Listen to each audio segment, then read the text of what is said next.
Traveling the Vortex.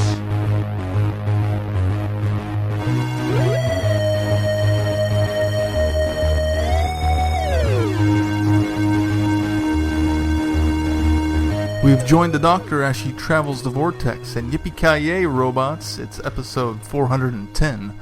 I'm Keith. I'm Sean. I'm Glenn. How are you guys? I had forgotten about that line until you just said it. Did anybody do a moment of like he was gonna say the classic line from Die Hard? And I thought, wait, they can't do that. I wondered how he was going to paraphrase it as soon as it started coming out. I had a moment of, is he going there? No, of course not. Of course not. No way. It's not the Christmas special. But it was neat. Did you guys have a good week? Well, not bad. Do anything fun? I was off all week, so most of my week was spent getting stuff done around the house. How was your staycation? It's good. Did you get lots of stuff done around I spent most of it doing stuff around the house. Did you get a lot of stuff done around the house? Not as much as I'd like, but that's isn't that always the case? Always. No, just cleaning up, getting ready for family for Christmas and stuff like that. Doing a little patchwork repairs here and there of things that have gone far too long. Have a garage sale? No, we don't do those in the winter. I don't know why, but we don't do it in the winter. There's no competition. That's right. Very little anyway. Of course, there's also not people in the mood to go garage selling either. So, unless it's a heated garage, and everything's inside, not in the driveway. I'm still chugging along on my Christmas Carol watching. Although I stalled out at the end of the week because I thought, I want to pace myself and not burn myself out. But I got the Albert Finney musical out of the way, which I thought I had seen all of, but apparently I hadn't because I didn't realize that Scrooge actually goes to hell in that one. And I forgot that Alec Guinness was the ghost, was Marley's ghost. So, and he hams it up. My gosh, it's a performance I've never seen out of Alec Guinness ever. I watched Mickey's Christmas Carol. I also listened to the 1974 album, A Mickey's Christmas Carol, that the 1984 film is based on. Which I didn't realize that. I knew they had done one, but I didn't realize it was so closely tied. I mean, obviously it's based on Christmas Carol, but it had the Disneyland record performers, and it's got Scrooge as, and Bob Cratchit as Mickey Mouse, but they change up some of the characters. The witch from Snow White is the ghost of Christmas yet to come, I believe. It was interesting to listen to that. I watched Mr. Magoo's Christmas Carol just because that was a childhood favorite, and plus I'm kind of occasionally trying to get away from the films. But did I see that you went and saw a movie too? I did. I went and saw Fantastic Beasts: The Crimes of Grindelwald, or Grindelwald, depending on who pronounces it in the movie. Yeah, I was gonna say that half of them would say Wald and half of them would say Wald. Mm-hmm. So, Jude Law is amazing. He's a really good Dumbledore. I felt like it's 2 books crammed into one movie, even though there's no books. Right. It paces along way too fast to the point where I feel like big chunks are being left out of this. It expanded the mythos in a way that I didn't see coming, and I like that. I think that's good. I'm glad she's the one that J.K. Rowling's the one that's writing these. Yeah. We didn't watch anything. A Charlie Brown Christmas. Tried to see if Gemma was interested. She wasn't. Yeah. I went and saw Robin Hood. Oh, how's that? It was all right. It's a fun action movie. It's not a very good Robin Hood movie. One with Taron Egerton and Ben Mendelsohn and Jamie Foxx. I wonder if Mendelsohn's tired of playing villains yet. That's all he plays. It's kind of his shtick.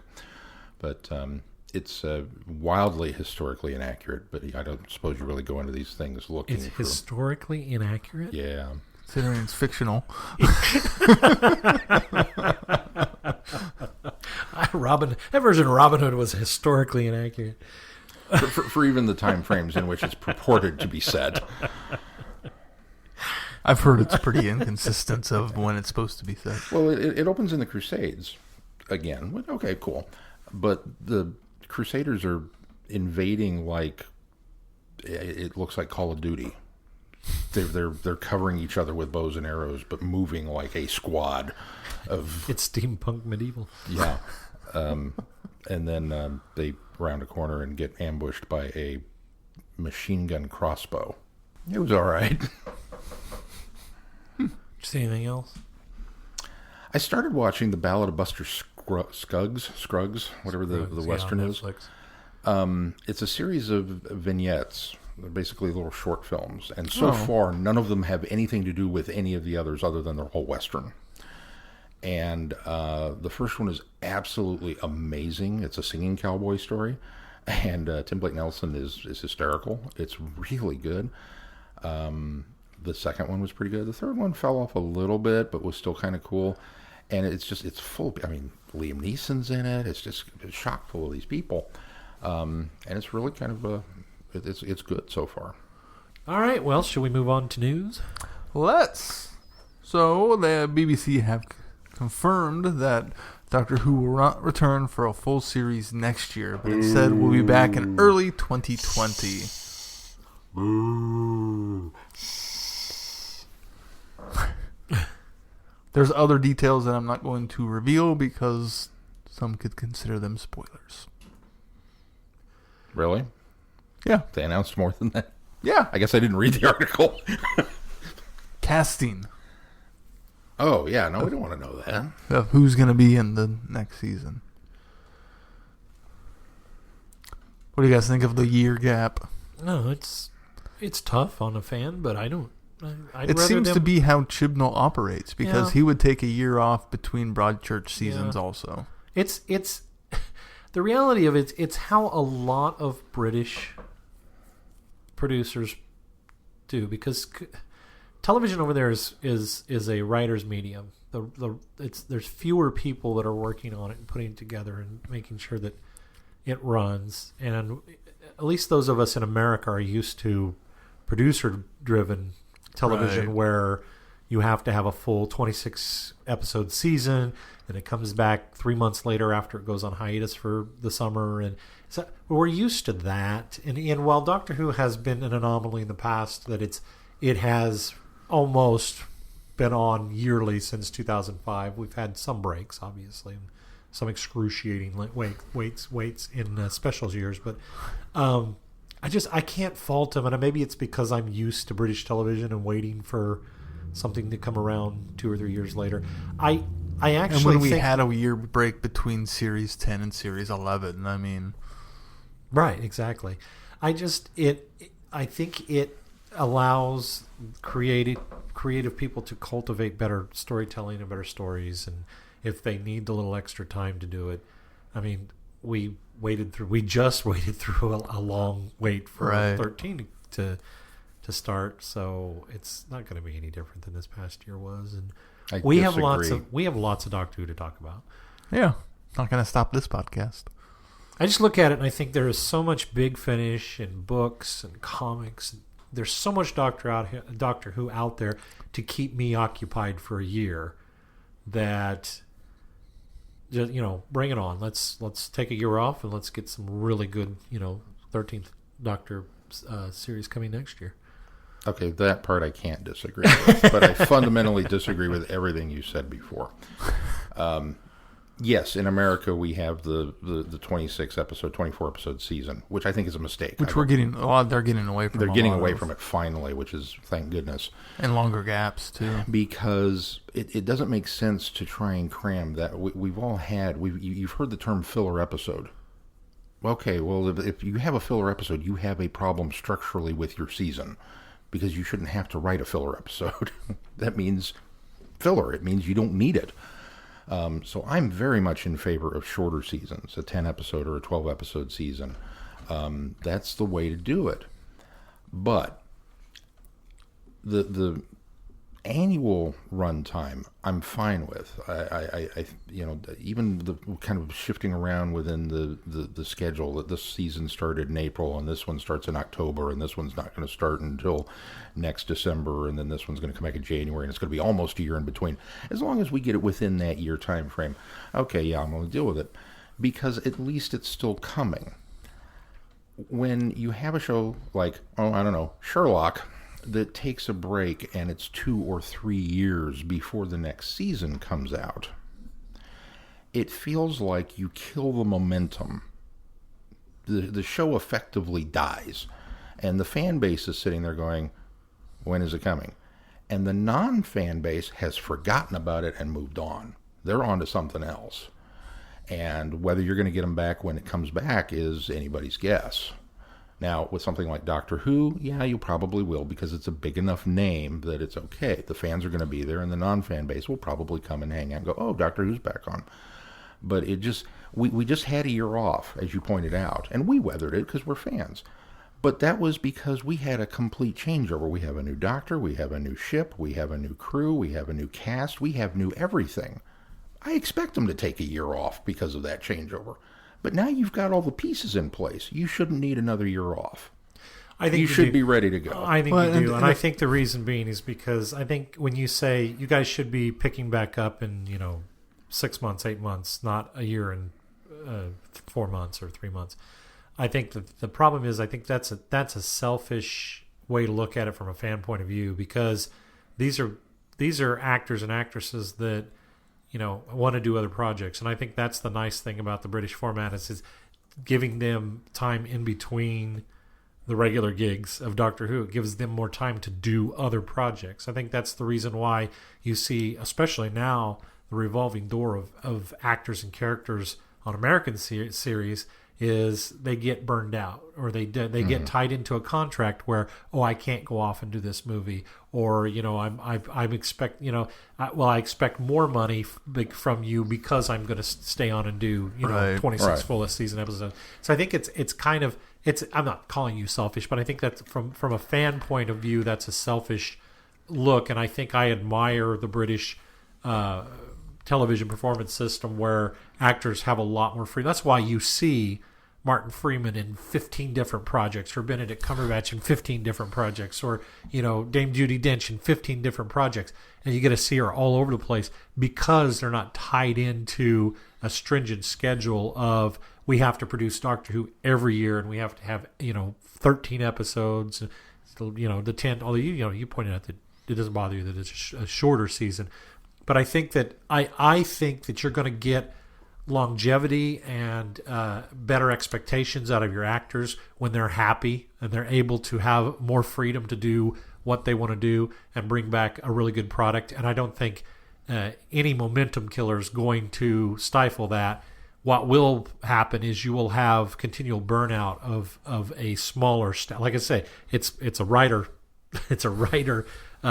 based system over there. It's not a producer based system, so you're going to have a lot more burnout over there, and I think the product will suffer because of that. So I disagree. And by all reports, it's a very demanding it. show to create. So they also deserve a break. I think they shouldn't have to jump right into the pre-production of the next series. Nobody's saying that I don't want somebody standing over Chibnall and Company with a whip going, okay, get back to your typewriter. They deserve to have a hiatus. Absolutely, they should have a hiatus, but you don't need a year. Well, but it's not gonna. It feels like a year to us, but it won't be a year for them because they will go into pre-production and production. And if it's early 2020, they're going to start shooting mid next year. Well, to be fair, Keith, you just shift them. It's still a year. It's just because they wrapped up shooting all of this that's stuff, true. But then you have 6 months ago, you have publicity to do afterwards, that's true, and just because they finished filming doesn't mean they're finished working on it. Right. And going back to the actor thing, Bradley Walsh is also a big name in the UK, and so I'm sure some of it has to do with scheduling of making sure they are available to do what they can do. That's part of why Sherlock had such long waits, because Benedict and Martin Freeman skyrocketed as stars, and as Jodie gets bigger and bigger, in the US, that's what happened for Sherlock. Those guys became predominant stars in the US, and Hollywood demands of their time in greater ways than the BBC or ITV or any of the smaller television companies. And as Jodie's star continues to rise because she's such a great actress, the more of that possibility there is. I think the other thing you have to consider is, and I'm not advocating them taking it away from the BBC or moving the production somewhere else, but when you're talking about federally funded television and X amount of dollars, and Americans are putting demands on, this is strictly because the biggest. The reason I'm going this road is because the biggest outcry that I've heard, and it's because I'm in America, are Americans that are infuriated that we have to wait a year. And there's not a lot of my British friends or talk on the British side of go because this is the norm for them. And so I always have to bring it around to it is the BBC's product. It is them funding it. You're doing very little to fund the core show. Yes, you're paying for advertising, but you're paying for BBC Worldwide in order for it to spread out merchandise and play in BBC America. So it's their baby ultimately. And so when you're starting to put demands on another country whose country produces television for your entertainment, I think you have to be very careful. I'm not demanding anything. I'm just not in favor of their decision. Oh, no, I'm using you as a springboard to kind of megaphone against some of the fans that are really getting venomous about it. Well, and that's something that as fans, and I'll put this out, as the disgruntled fan in the room, I'll throw this out there. Say, since you hate Jodie Whittaker, I don't know why you care how long you have to wait. For her to come back so fast. You'll just have to look at those ankles again. Yeah, I'll get to that when we get to our review. She finally walked through tromping through a pond, talking about her waders that she didn't bring with her. Like, yeah, but her bottom of her pant legs weren't wet. The rest of them were. Yeah, they were. So were her ankles. Not as bad as the companions. It's true. So were her ankles.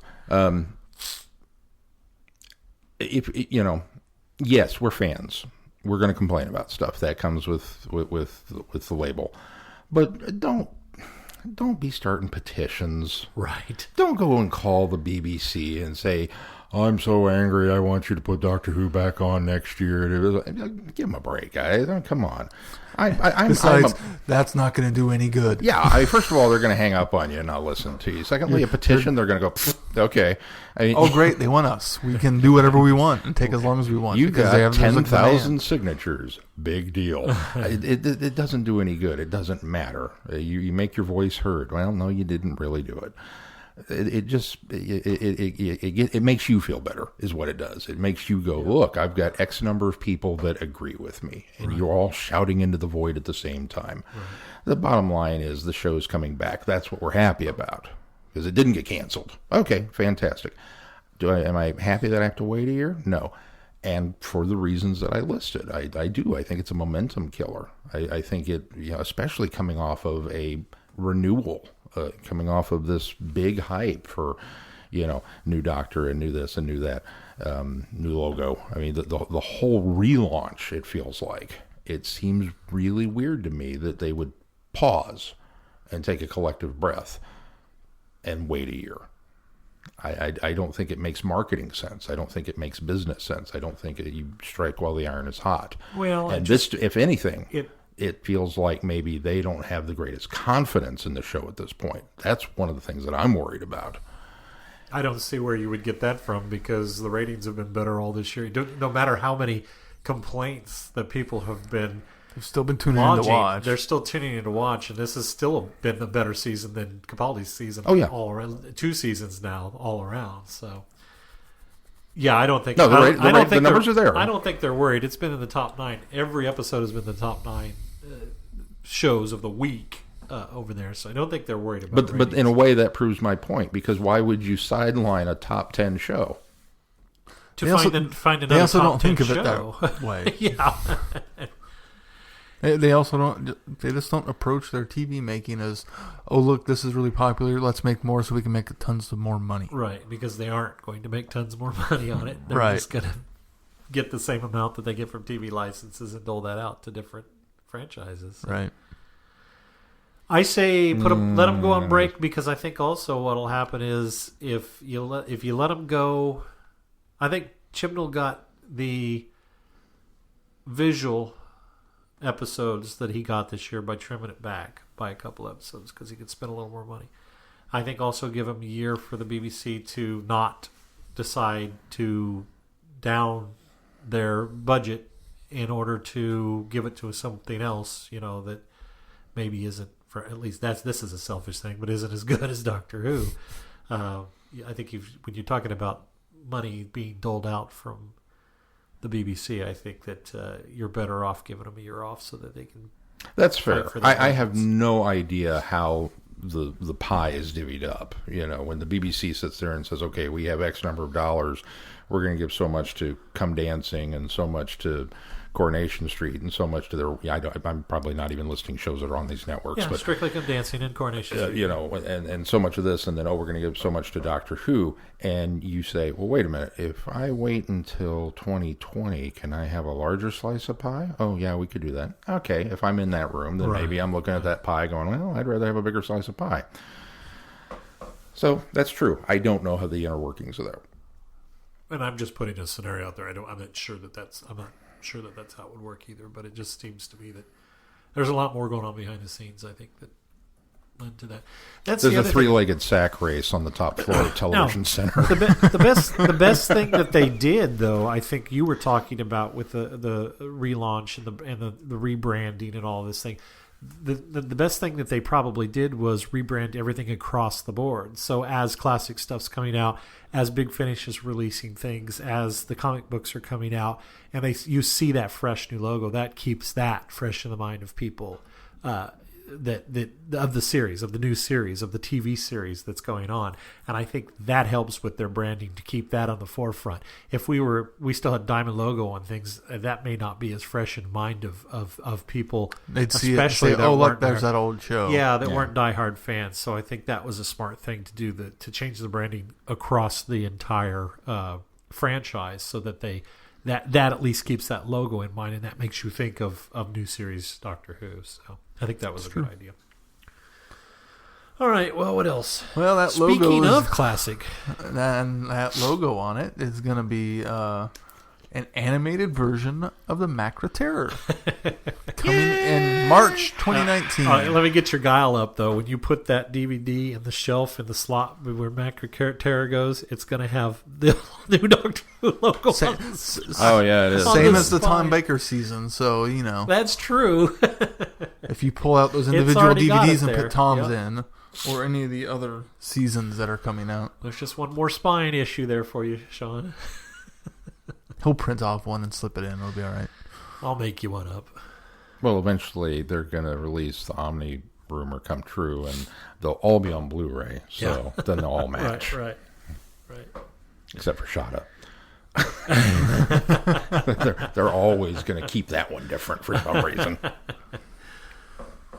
Shada are the Five Doctors. So one of them have a different color spine. Macra Terror. I'm excited about that. I think that's interesting choice. I think we're going to get a lot more details coming, because there's not a whole lot about what's going to be on the disc, or I think I saw Blu-ray and DVD. No US announced date yet, so it's just UK so far. How interesting that I mean, obviously we still have a lot of lost stories to go through, but that's one of the ones that we have done, and I'd have to go back and listen to the show to remember exactly what we said about it. But I kind of think we came down on liking it all right. Yeah. I don't think there's been a lost story we haven't liked. Yeah, but you know why they animated this one? Big scary monsters. Crabs. Yeah. Yeah. Big scary monsters. I mean, realistically. You did the Highlands. I mean, because that would be the next one that would make sense logically. But then the Highlanders is probably not going to happen ever. If it does, it'll be way down the line. There's just nothing interesting about that visually. I mean, I'm talking from a producer perspective, not from my perspective. Sure, I think it's gorgeous, but there's nothing interesting. You're animating people. Yeah, so. For the average fan. Right. There's, or for the average viewer, there's nothing interesting about, even like Will in Space. I think that there's some potential there because there's Cybermen. Yeah. I think you can do that. But that's why Power of the Daleks was animated. It's Daleks. It's got big, moving, scary things. The Space Pirates isn't going to get animated soon. The Savages is not going to get the Massacre probably won't. Those are stories that when you look at them, it doesn't scream, this is something I can get people's attention with. When you're talking about Macra, big rubbery monsters that now you can animate and do whatever you want with them. Yeah, absolutely. Yeah. Well, as disappointed as I am that Doctor Who's not coming back till 2020, that's how excited I am that we're getting an animated Macra Terror. So, and really, this fills a gap too, because other than the Highlanders, we now have Power of the Daleks, we have the Moon Base, we have Underwater Menace on DVD. Next is Macra Terror, so it is sequential. It's just, there's a hole in there somewhere. Kind of makes me wonder if they're trying to fill out that first Patrick Troughton series or season in order to put that on the list for Blu-ray season release. Yeah, that could be. Oh, because it would be a season 1. Right. That's an interesting thought. Sort of makes me wonder if that's where they're going down that road. I don't think we'll see that for a year or two, but I think that might be where they're headed with it. Yeah, very well could be. Well, because we have to get Peter Davison's last season and then Colin Baker's first season. Yeah, right. Yeah. If we're going to keep doing that, yeah, you're right. This weird hopscotch thing. No, I think you hit the nail on the head. What was it, last week or 2 weeks ago? Maybe it was even longer ago than that. When you said that because you've got you got 7 years of Tom Baker to get out there. You got to kind of pace that one out a little faster. So that's an interesting thought. So you're going to buy Patrick Troughton's first season on Blu-ray when it's released? Oh yeah. Even though I have most of it already, but at least what's available. It's so weird to look at the DVD shelf and think back to when there was 8. That was it. And look at it and just kind of bemoan the fact that's all I'm ever going to own of Patrick Troughton is 8 DVDs. That's not the case. And now look at it and go, wow, this is actually kind of filling out a little bit. Yeah. I'll take whatever I can get. Yeah, absolutely. all right, should we move on to feedback? Let's move on to feedback. Our first bit of feedback comes from Jamie. Jamie writes, first feedback. Hello, Vortexers. I'm relatively new to your podcast, currently listening to episode 30.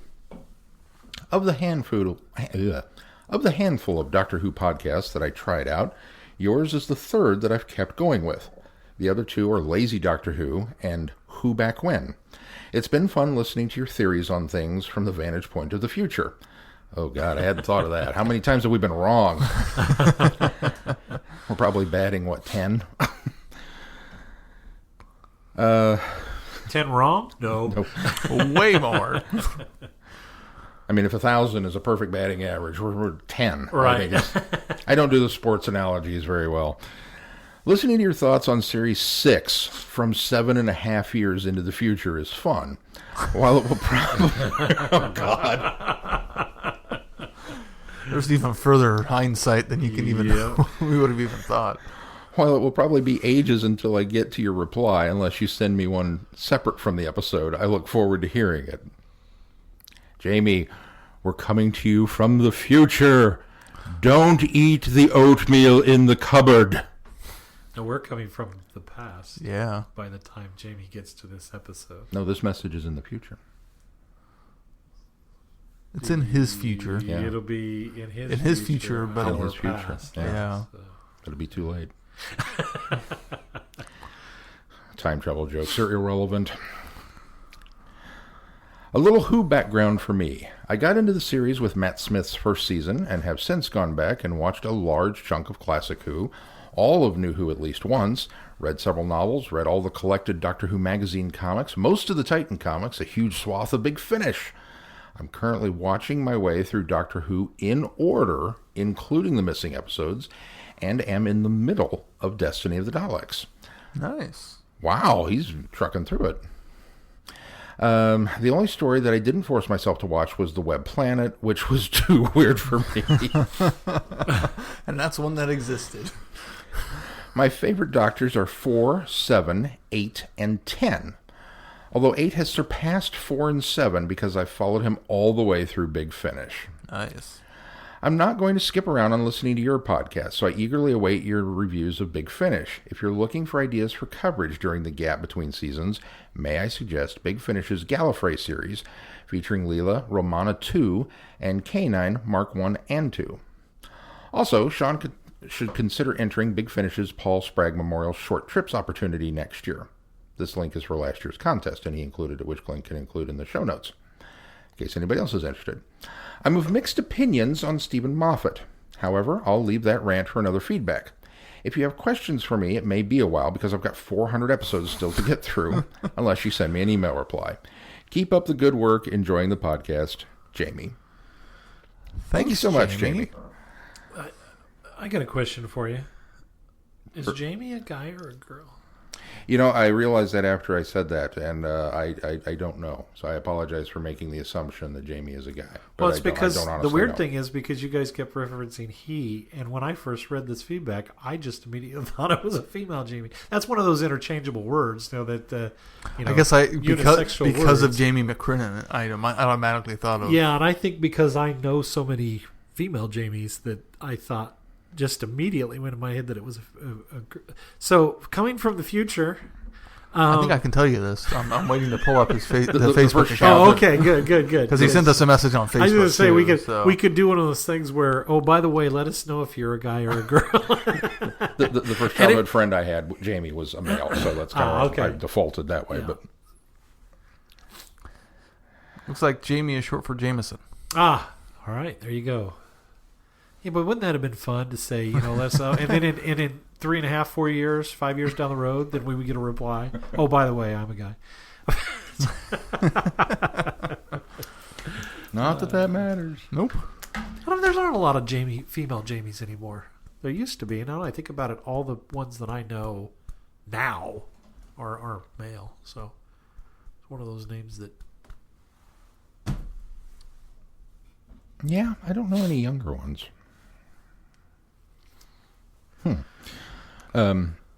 Should we? I don't know. Should we send an email reply just to? Well, you guys reached out. He reached out to it on Facebook too, so we messaged him Although that Sean way. thought it was two different people at that point, so It's true. I do. In my head, we have thousands of listeners, so I like to double it. so does our listener. Like,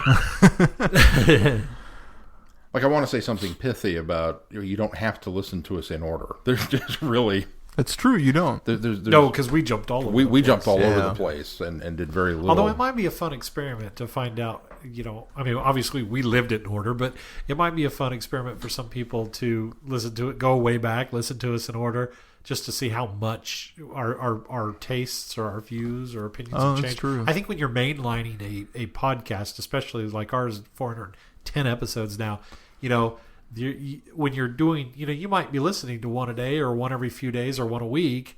You're getting a taste of 7 years condensed into, the short span of a few months. Yeah. You might notice trends. You might notice trends, or you might notice, a change of heart later on where somebody said, well, I didn't like that. And then when they remember back or they look at it again with fresh eyes, they go, oh, it wasn't so bad or this time around or that kind of thing. So it might be interesting to...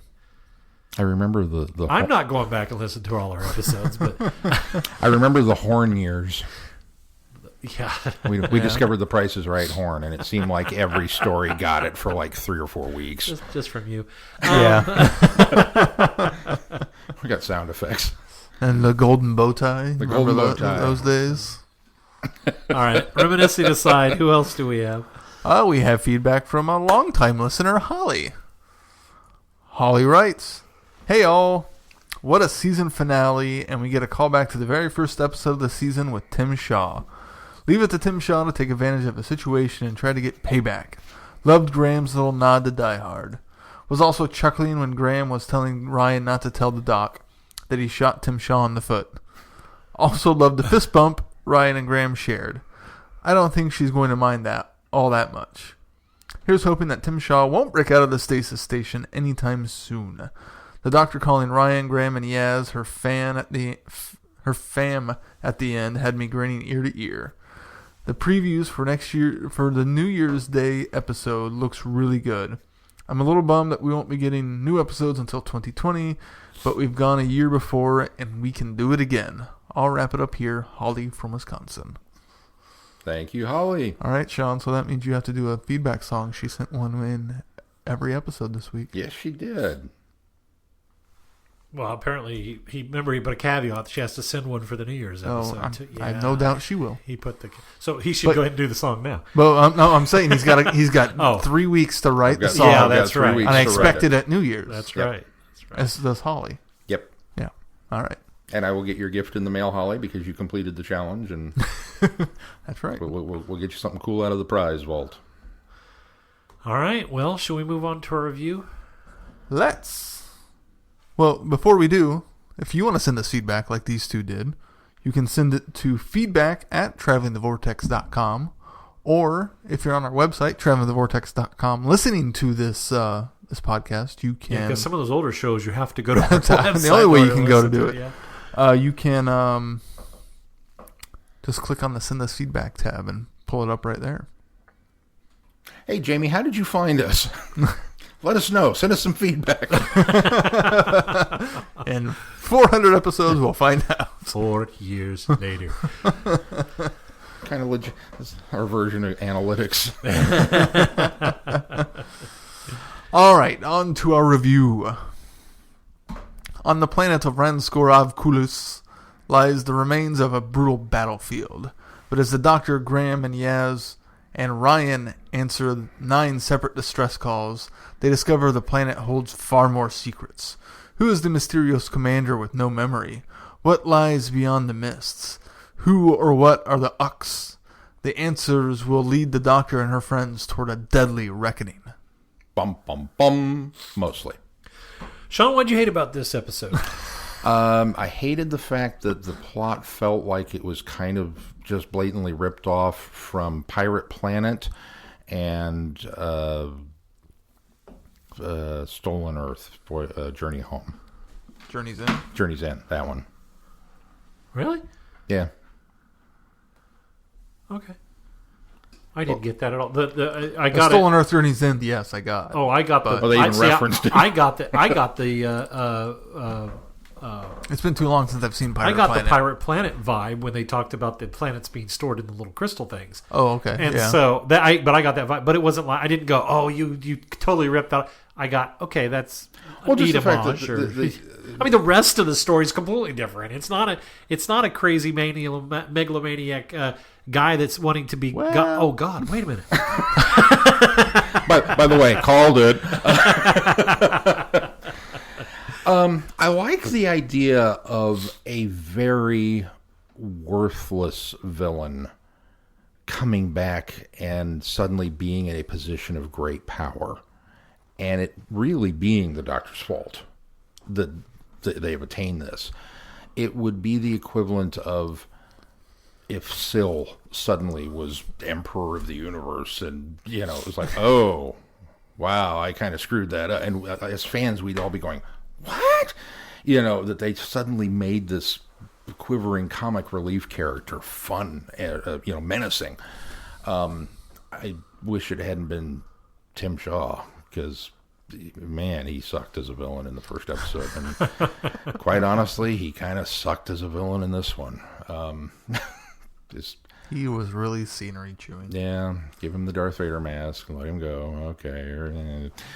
But, so I like the concept of it. But just with any other villain, I think it would have been better off.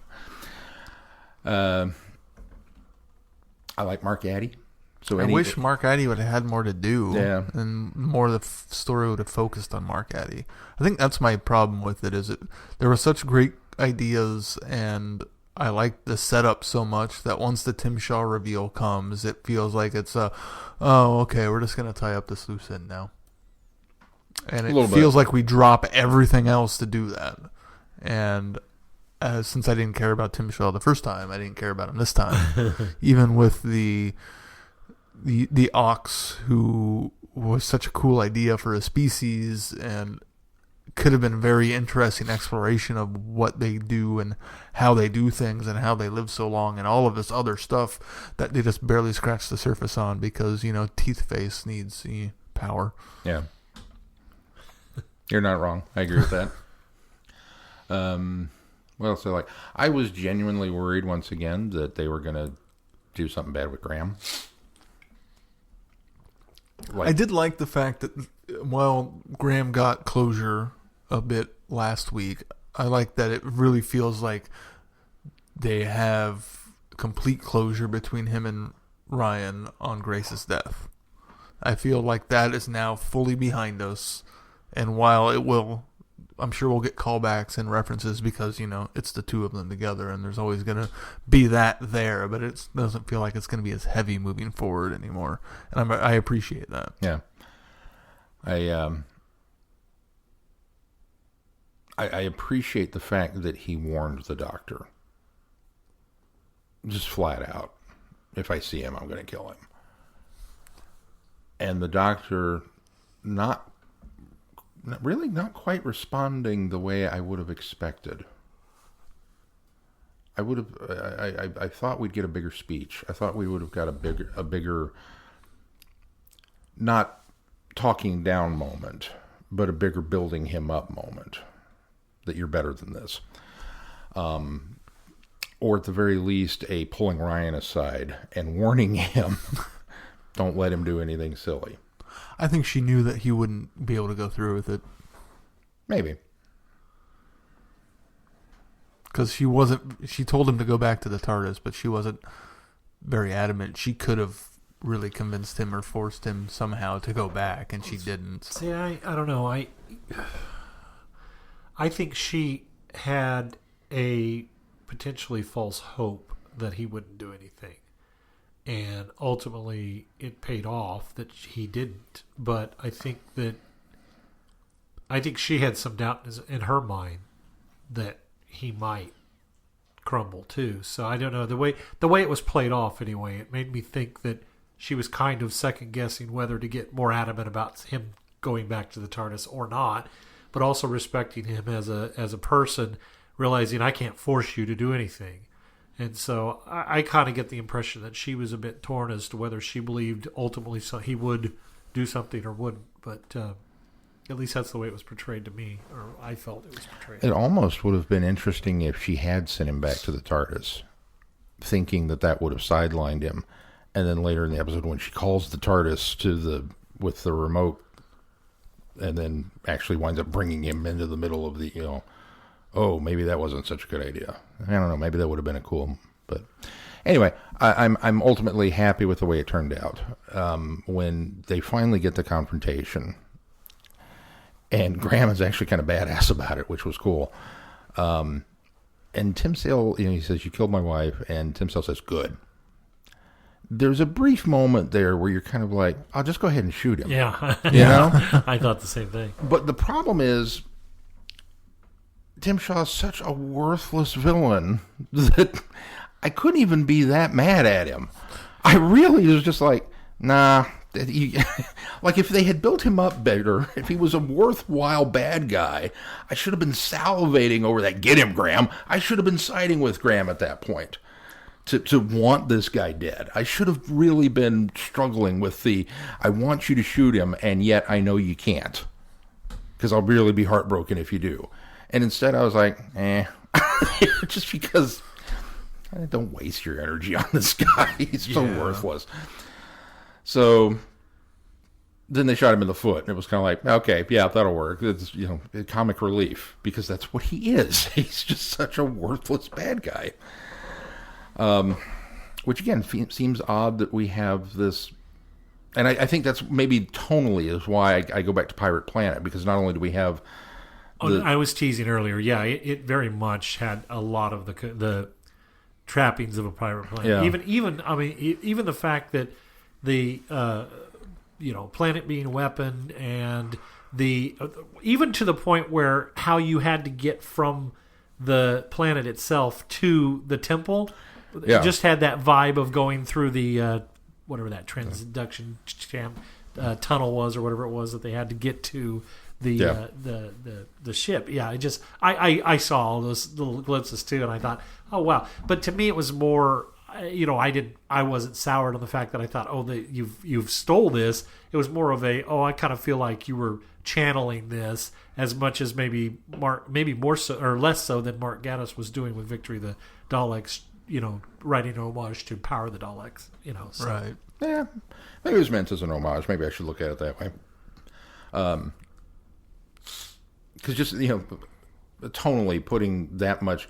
Because that's one of the cool things about Pirate Planet is that this thing is such an that the planet is jumping around, consuming other planets just to feed energy into the time dams to keep this woman alive in that split second of time. That's an immense amount of power to be put in the hands of these idiots. Right. And that's kind of what Tim Shaw had. Oh, yeah. He had this immense... You've got planets condensed down to these little... And it's you? Really? I mean, it's kind of the same... So I think tonally... Well, even just what these... The species could do, because obviously it's them being able to do most of it, and it's just whatever his technology all kind of channels it. The fact that he has these two people that worship him as a god, and they have these immense powers, and this is what he's doing with it. He's stealing planets. So. And I like the fact that he was stealing planets in order to become a ruler. Yeah, change reality and become a god. Yeah, I mean, he needed the fuel to do it. He needed the fuel to change time and reality and rip a hole in the space-time continuum. I can't fault his motivations for doing it. It was a process. He probably should have done it a little faster since he had 9,000 years in order to do it. 3,407. No, 3,000 years to do it. So yeah. I suppose the 7 really crawled. Yeah, that's right. I like the fact that the way that we jury rigged this thing together, that your power with his tech and the TARDIS's dematerialization to put everything back. I was like, okay, that's cool. I was a little surprised that we finally got with a season finale that we kind of had that big world-threatening nod to Russell T Davies, season finale, world ender kind of thing. And there was no shot. I kept waiting for the shot of panicked crowds on London streets as the sky went red and thousands of people screaming and running. And we never got it. It was just the overhead. There's Earth. And it was like, okay. I was kind of grateful we didn't. I know. It was just kind of, okay. It was a nice change from, I kept waiting for it. It never showed up. I was like, oh, okay, cool. So yeah, there were a lot of little things like that I thought it was well handled with things like that. Tim Shaw, though. I keep coming back to that. I still feel like, and maybe because the main thrust of the season has been Graham, felt like it's been fairly Graham focused, and his relationship with Ryan. I really feel like Yaz has kind of been sidelined. Yeah, she's had a couple of episodes, but nothing to the amount that Ryan and Graham have had. She's there, but just not really there enough to really warrant being there. So I'm kind of she always gets nice things to do. It's just not a plot of things to do. She got teamed up with Mark Addy to go, solve whatever they were going to go do, and. Well, and she's there. She stands by the doctor and tells her, "I'm not leaving. I'm with you." And yeah. She gets those moments. She gets great stuff to do. It's just not focused on her. She's more supporting things to do. You've got 4 people, and you're spreading it out through them. You got 4 people in your TARDIS, and you've got to give everybody some time. So I can't fault them for that, especially since they're all coming back next season, and there'll be more opportunities. Spoilers. There'll be more opportunities for them to delve into her character a little even more. So that's what I'm hoping is that we'll get a little bit more for next season. Was that the spoilers you were holding out on? Are you kidding me? That was the main crux of Some people would get mad about it. Oh no, everybody's coming back. You're spoiled. So I didn't realize that's what you're holding out on. What you're saying is they all survived New Year's. They all survived New Year's. Well, thanks for spoiling New Year's. I suppose next you're telling me that the Daleks are probably in the New Year's special. I'm not going to tell you that because it's only been alluded to or hinted to.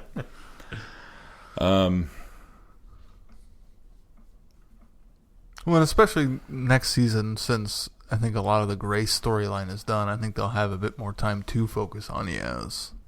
Yeah. Well, and I wonder too, maybe as you pointed out that I guess it was Keith that said Bradley Walsh is, he's a big actor, he's busy.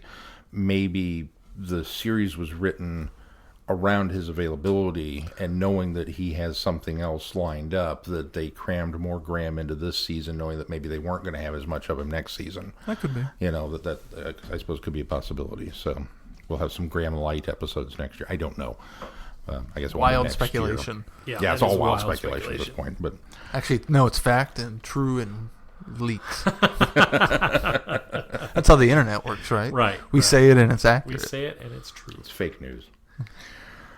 But no, like I said, for the most part, I thought this one was. I certainly thought this was a stronger episode than probably half the episodes we've gotten this season.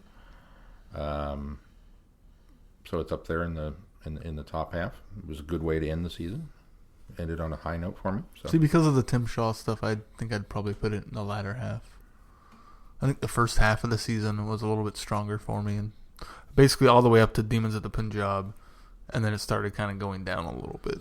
Not very much, just a little bit, and this was kind of among that trend of a little lower for me.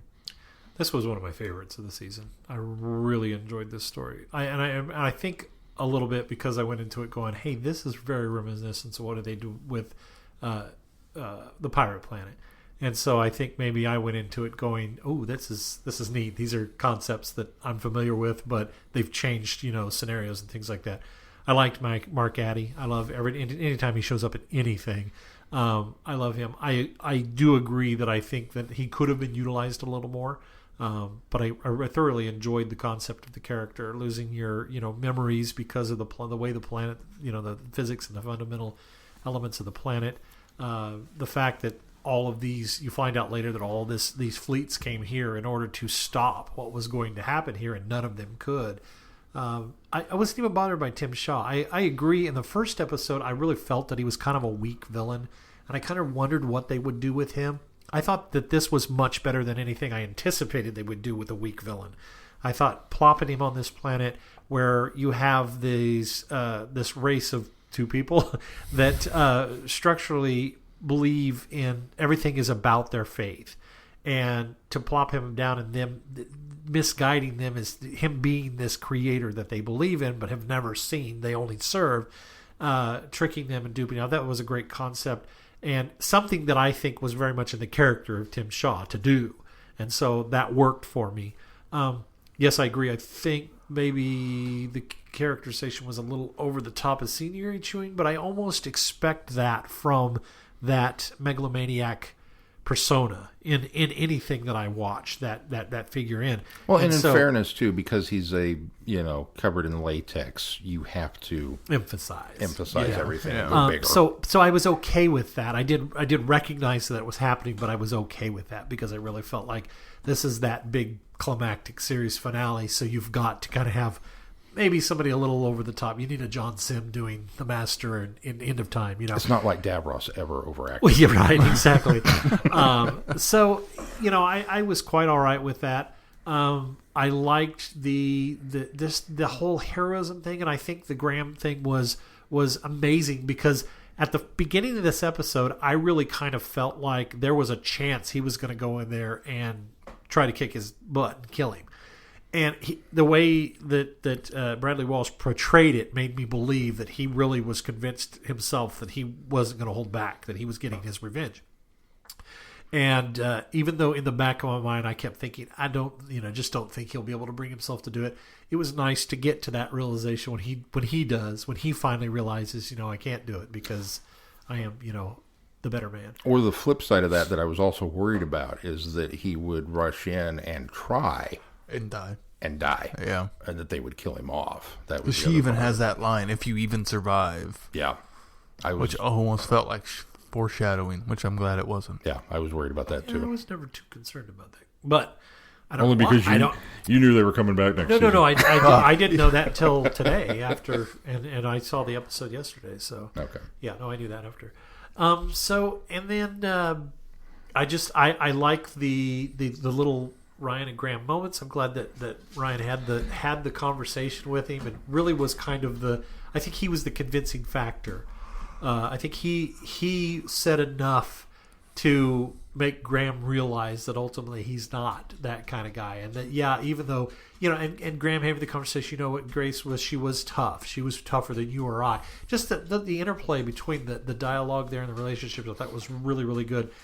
And I love the fact that when Ryan says, I love you, and he takes a beat and then he looks at him like, did you just really say that? And he was like, "What did you say?" And he, of course, then they go on. And he says, "Well, I'm not going to say it again. I'm not going to say it again. You heard what I said." I loved that interchange. That was another little momentous moment that kind of pushed the momentum of what they've been doing here, all the way down to the fact that Graham puts his hand out and he does do the fist bump with it. Yeah. I thought that was a nice touch on the end of the series, and that put a nice little bow on everything. After last week him calling him granddad, this week him saying I love you, and then giving the fist bump, which Graham's really wanted this whole time as well. So. Well, and it was funny too because of all the times Graham's thrown it up, it's been not quite the right moment. This one felt very natural. Yeah, This it would did. be the moment you fist bump. Yeah. And so. I think maybe Ryan realized that. That's why.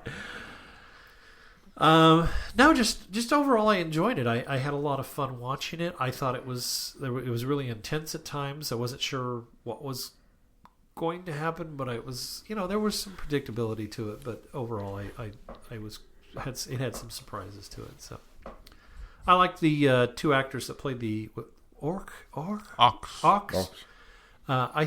them. I thought the characters were well understood, and I thought that both of the actors did a great job of convincing me of those characters. I don't know much more. The special effects Almost were Star Trek-ish makeup. Yeah, almost. great. A little bit. Was it just me? Were these robots the same ones as the ones from They were. episode Yeah, 2? those were. Yeah, they were Okay. from the Ghost Monument.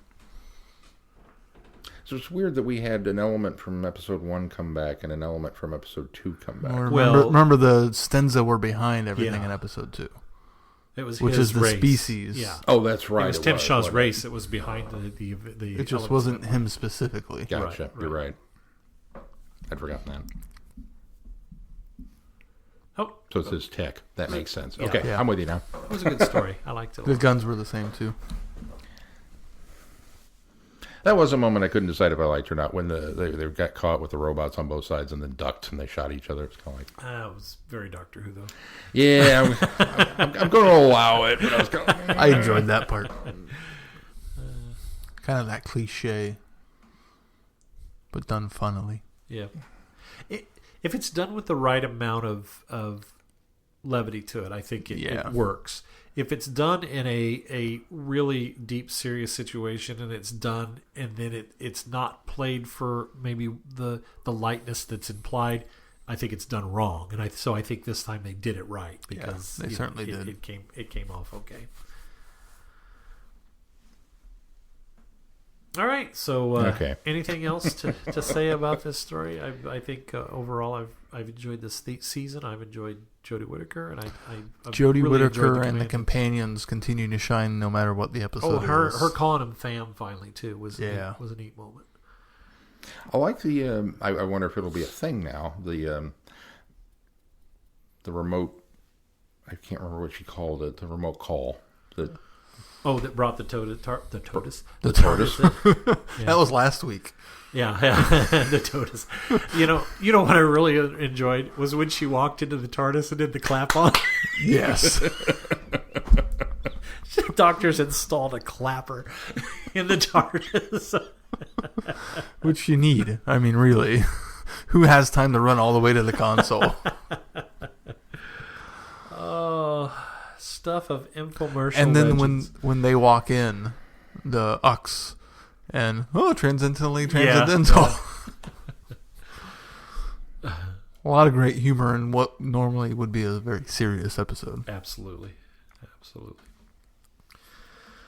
All right. Well, if you want to listen to our show and you want to go back to the early days of this podcast, you can go to our website, find all of our episodes there. Only a certain number stream on the podcast because there is a cap limit, but you can find us on new episodes on Apple Podcasts, the Music Play podcast store. We're also on Stitcher, TuneIn, Player FM. And of course, every week we ask you to become a patron of the podcast. Every bit of support goes into this podcast. Everything that's pledged and donated there goes 100% into this podcast, and it keeps us going. So we appreciate those that are already supporting us, and we invite more to join in, and every little bit helps. You can go to our website, click on that Become a Patreon patron and support us on Patreon. If you want to go forward into the future, you can look at our schedule and see mean what's our coming. schedule? Yeah. I got so used to you not having anything except for, we're going to watch next week's episode. And then I just completely left you out this week. Stuff on the schedule. Stuff on the schedule. And homework to do. He was all excited to come to this podcast because he's put together a schedule going forward, and then I just left him out. No, I figured you were just setting me up. All right, anything else you guys want to talk about this week?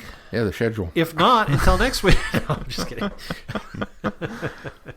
Sean, what do we got coming review, up? damn it. Sean, what do we got coming up on the schedule? Surprise, book review. We're doing a book review. We're going to be covering the Candy Jar's Lethbridge Stewart Lineage, which is a collection of short stories. Dang. What? I started the other one. Started the wrong one. Yeah, I got them backwards in my head. Surprise, book review. Good news. You only got a week, Dang. and it's I only got about a good- 100. I It's got only a- about 125 pages. I got a good chunk of the other one read, too. Dang it. And we're not done with the 13th Doctor because we're also doing the Titan Comics first 2 issues of the 13th Doctor No, I know. comic series. So you've got that as well. Yeah. No, I just turned the 2 weeks around. Yeah. And then we're going to do a Lost in Time special on the Celestial Toy Maker. So we get a little William, That's the one I've got to jump on. little William Hartnell action. We'll be covering both the reconstruction and the novelization of that episode. And then New Year's. Wow. Bum, bum, bum. What happens New Year's? We get a new episode. Oh, It becomes 2019. we are getting some Doctor in 2019. We are. Boo. I really hope that means that this year they will do, like minisodes or something for children in need or Red Nose Day. Trust me, the BBC will do enough to Something. keep Doctor Yeah, Who on the that would be a great conscious way of- to, yeah, that would instead be- of just clips. Now they could actually produce new content for it. I doubt that'll happen, but Yeah. I just said it, so it's true. well, you could get on the BBC audience panel and. Oh wait, you're on. Oh there. yeah, that's right. Wait, Let me recommend that. Chibners wrote P.S., didn't he? Yeah, He did write. So videos, he's he wrote Pond Life. yeah. No, he didn't write P.S. No, he wrote Pond Life. He wrote Pond Life. So he's done a mini-sode. That's So what it 5. was. Yeah. Yeah. Well, so there's hope, is what you're saying. See, He's familiar with the format. There is Precedent. A chance. There's a chance. Anything else on the schedule that we need to know about? No, it's on the website as well, so you can go and check it out if you want to know into next It year. is on here. I'll be darned. All right, no, I haven't looked at it. All right, well, if I did my homework. If that's going to do it for this week, until next week, I'm Glenn. I'm Sean. I'm Keith. Cheers. Good night, everybody. Be seeing you. Thanks for listening.